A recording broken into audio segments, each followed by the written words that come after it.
All right, appreciate y'all joining us. Really am grateful for y'all covering us all season long, and glad to be having to do, or getting to do, I should say, a Monday media conference after the last regular season game, because it means we're still playing football, which is exciting. Wrap up last week's game. Tough, gritty win by our team going on the road. Long bus trip to Jonesboro, not a short, easy, convenient trip by any stretch of the imagination, and continuing to find a way to win games. Our guys, fourth quarter, we really exploded, and proud of our guys for just staying the course, understanding it's a four-quarter football game for a reason. You know, I talked to them at halftime, and I talked to them before the game actually about in boxing, it's a 12-round match. Well, in football, it's a four-quarter game, and so you play all four quarters. You don't ever stop at halftime, and nobody cares who was ahead at halftime, all right? And so I'm proud of our guys for continuing to find different ways to win football games. Announcing our Players of the Week, Offensive Player of the Week, Jake Andrews has done a really good job moving to center and leading from there.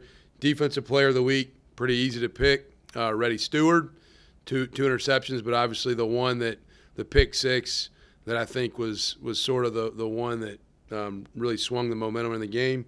And then Special Teams Player of the Week, we have two guys, both from the running back room, Jarvis Williams, who has done a really nice job growing in his role this year, and then Jamontez Woods, who did a great job on punt team and maybe had our most physical play on special teams all year long on his tackle. And then the Job Takers of the Week, Defensive Job Taker of the Week is Blake Matthews. Offensive Job Taker of the Week, Jamarcus Knight. And then Special Teams Job Taker of the Week, Robert Bruce. Robert's been mentioned multiple times this year. He's done a great job.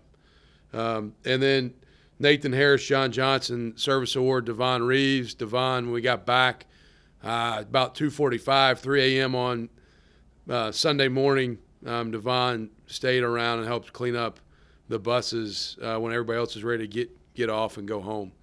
And then the Corey McCullers Spirit Award, Will Cholo. Had a great attitude all week in preparation, and then played in the game really well. Moving forward, excited to be in the conference championship game. Really grateful to be able to host the game and play it here at home. Got a great challenge in front of us.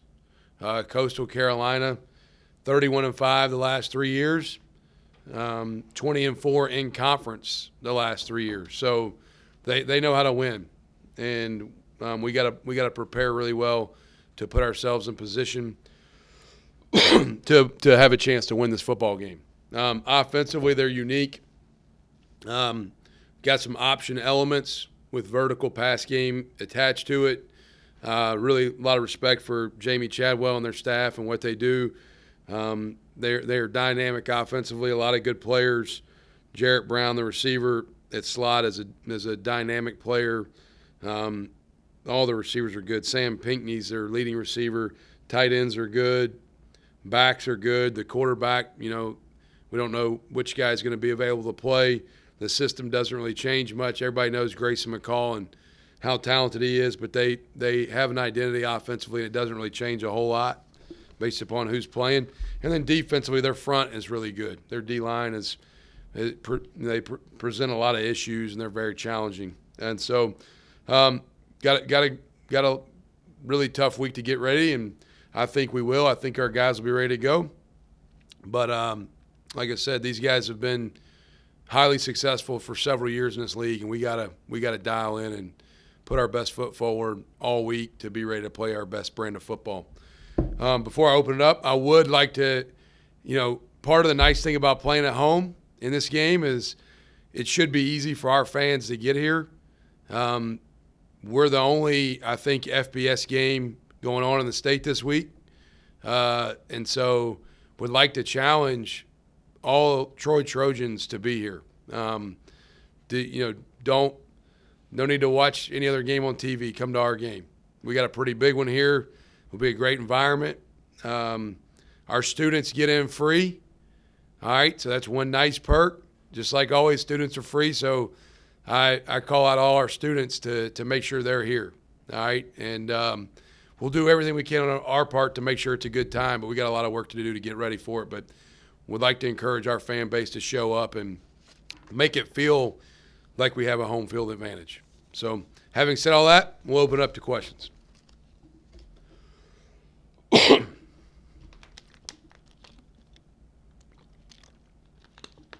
Hey, Coach Sumrall, it's Jamal from Channel 12 in Montgomery. Just want to quickly ask about the fourth quarter there because it was such an explosion. What did you see from your team? Was there just like an energy change? I know that the offense started making some strides there in the second half, like you said, post-game. But what did you see from your team overall, just, from the energy level? Yeah, I think we needed, it's been like several games this year where we've needed a play to just create some momentum. And Louisiana Lafayette, I can look back, and there was a third down where Gunner escaped to his right and threw across his body and got it to Rajay. That was the play. There's certain games. I think the play that really created the momentum was Reddy's pick six. We had kind of been in a back-and-forth game. We did not play very good football in the first half, and credit to Arkansas State, they did.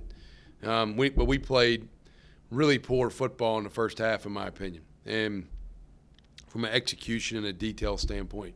And then some back and forth in the third quarter, and then that pick six, I think, was really what created the momentum for our guys to finish the game the right way. And then two, I think the run game, we were able to wear the game down a little bit and be the more physical team late in the game and just kind of stay the course. And the O-line started clicking on the run game. The receivers started blocking good in the run game. And the backs, particularly Kamani, played really well. It was a blustery, rainy game, so not an ideal throwing day. And so we had to lean on the run game, which I think helped us find a way to really finish the game the right way.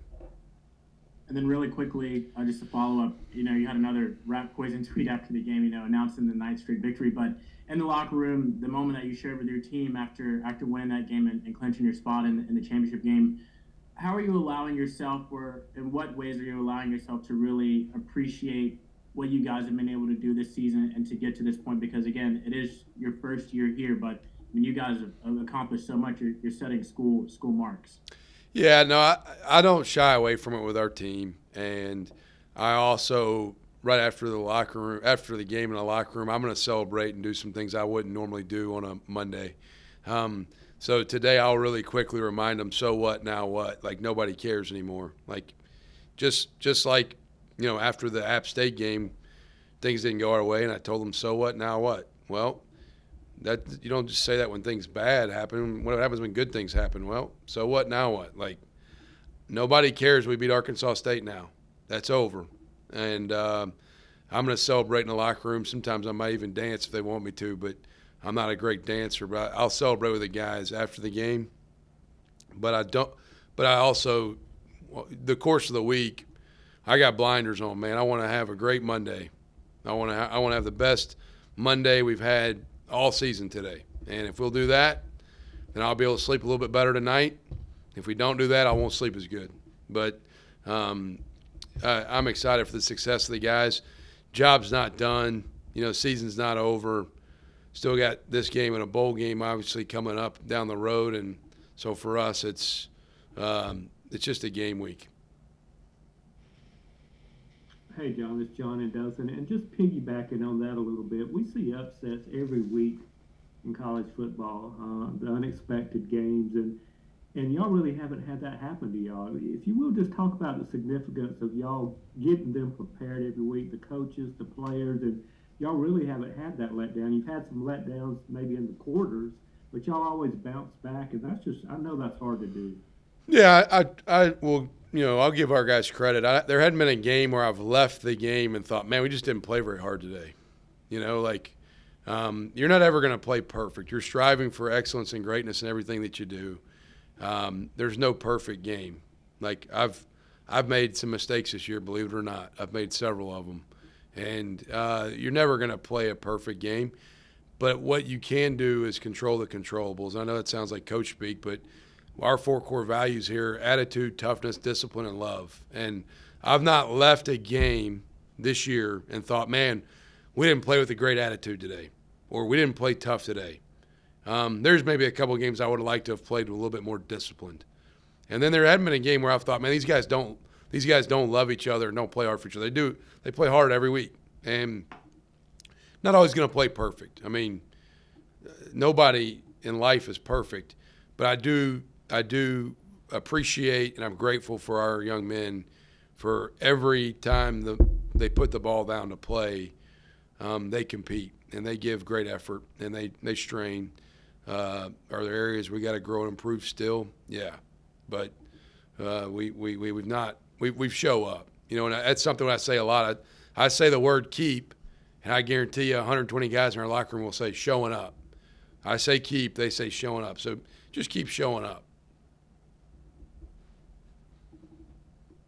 Hey, Coach, I'm sorry. I wanted to go back to a question that Jamal mentioned. Like, obviously this team has fought through so much, but I mean, you as a coach in your first year, it's been amazing to watch. And I know you don't like a lot of the self accolades, but I mean, just what does it say about a guy from Huntsville and what you've been able to accomplish?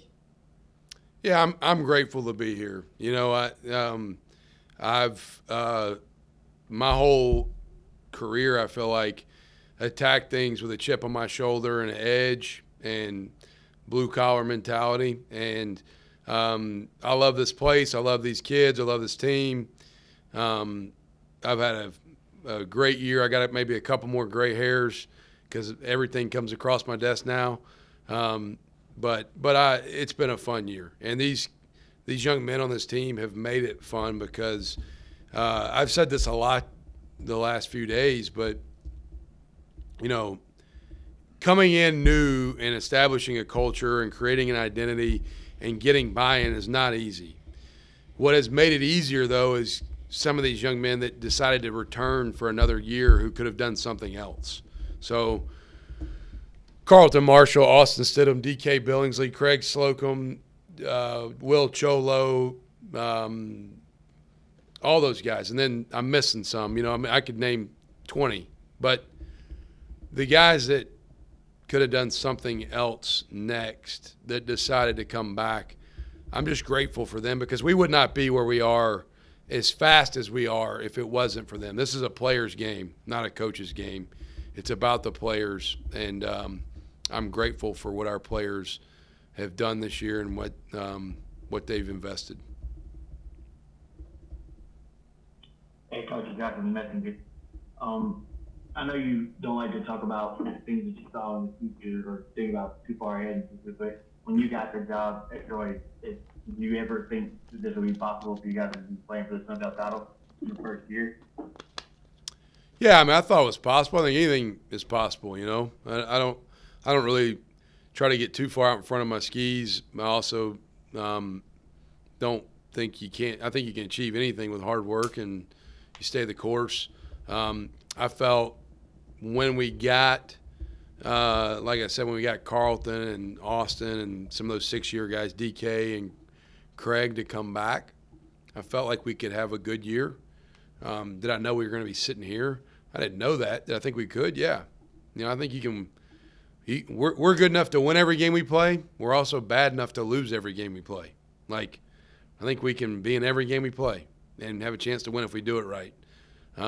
So, am I surprised? No. I mean, I'm not like, man, we're so lucky to be here. No, I'm very confident in our team and their preparation, and it's not easy though. Like, winning is hard, man, and this league is challenging. Like, top to bottom, week in, week out. We played App State, Marshall, Southern Miss. I mean, South Alabama. I mean, all these teams. Everybody's good. Everybody is good. I mean, we went and just played Ark State. They got good players, man. Like, and they got good coaches. So everybody you play in this league is good enough to beat you if you're not prepared. So it's not easy. With the running game coming together these last several weeks, you also mentioned you wanted to see more explosive passing plays. and we saw some play action plays come up big last week. So how big has that been for the action game? Yeah, I think they complement each other. I mean, if you can throw the ball, it makes it easier to run the ball. If you can run the ball, it makes it easier to throw the ball.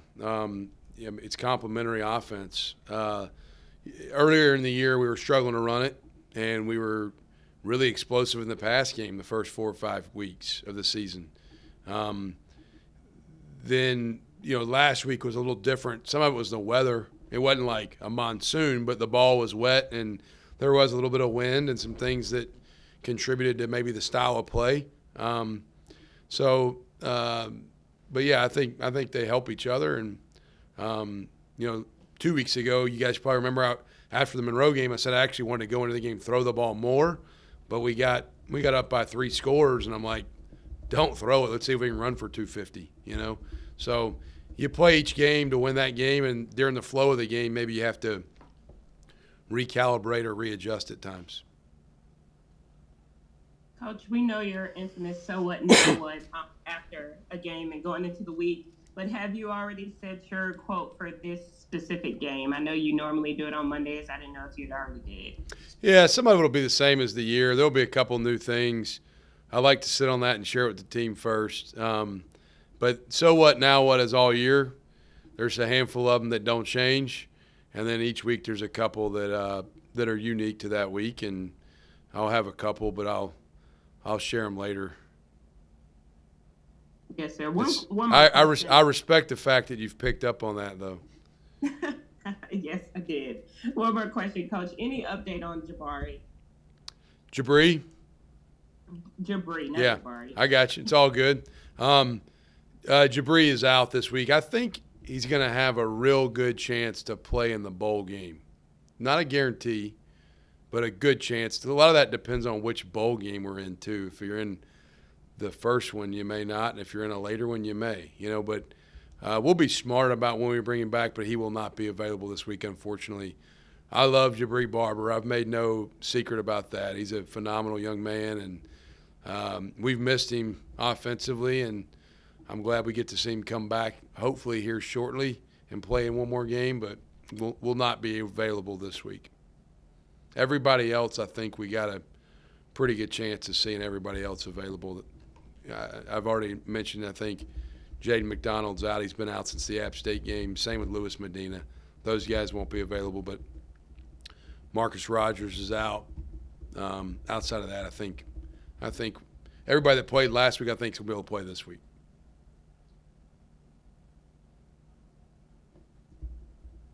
Is that it? Man, I have one more. Yeah. Sorry, John. No, you're good. We're just curious about knowing if you guys knew what was at play when your game started. If you knew that South had won, and if you knew that Coastal had lost. When you guys were getting ready to take the field. I knew that JMU was up in that game. I didn't know the final score or anything, and then I knew the South game was back and forth, but I didn't really know. I'm gonna be honest. I was so focused on our game. I think our players probably all knew. I mean, because after the game, everybody's like, "We're hosting." I'm like, "Hosting what?" Like we just won the game. What happened? But no, I think our players, they got their phones on them like 24/7, other than when maybe they're playing the game. So I think they probably all knew it before I knew it. But grateful that we're able to host in the circumstances that allowed that. I'm grateful for, because it will be fun to be able to have this game here at our stadium.